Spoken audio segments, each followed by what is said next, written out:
Happy Monday, everyone. This is Emmanuel for History and Coffee, continuing our On This Day series here on March 11th.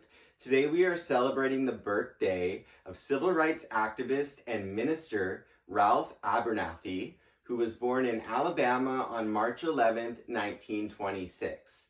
There are two main things that I want to emphasize about his story. The first one is that he was a really important mentor for Dr. Martin Luther King Jr. And the second one is that Abernathy was a key leader of what was called the Poor People's Campaign in 1968.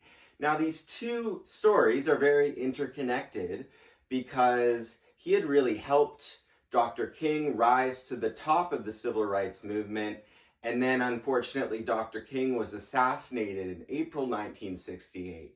They had been working on the Poor People's Campaign together, but following Dr. King's assassination, Abernathy really took over the helm of both the Southern Christian Leadership Conference, which King was at the top of, and also the Poor People's Campaign. So I actually wanted to read a quote that I have here from Abernathy, because he really talks about what he thought was the meaning and purpose of the Poor People's Campaign, which occupied Washington, D.C. in 1968.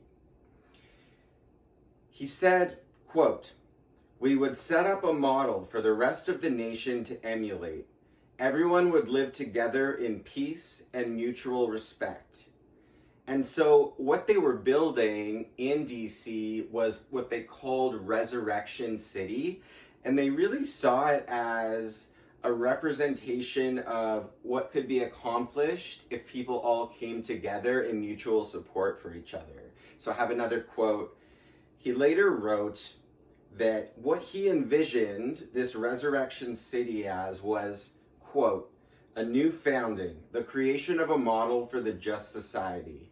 We would teach Americans how to live with each other in their own cities, and we would accomplish this by simplifying existence to the point where everyone could understand what was truly important and what was merely irrelevant and inconsequential." So he really had this radical vision of everyone being supportive of each other, relying on each other. He saw employment and social support networks as really important to this as well, and believed that the government should have a role in supporting the people. So really an inspirational figure, and it's his birthday today, so I wish him a happy birthday, and thank you so much for watching. Stay tuned. We will have more tomorrow with our On This Day series. Thank you.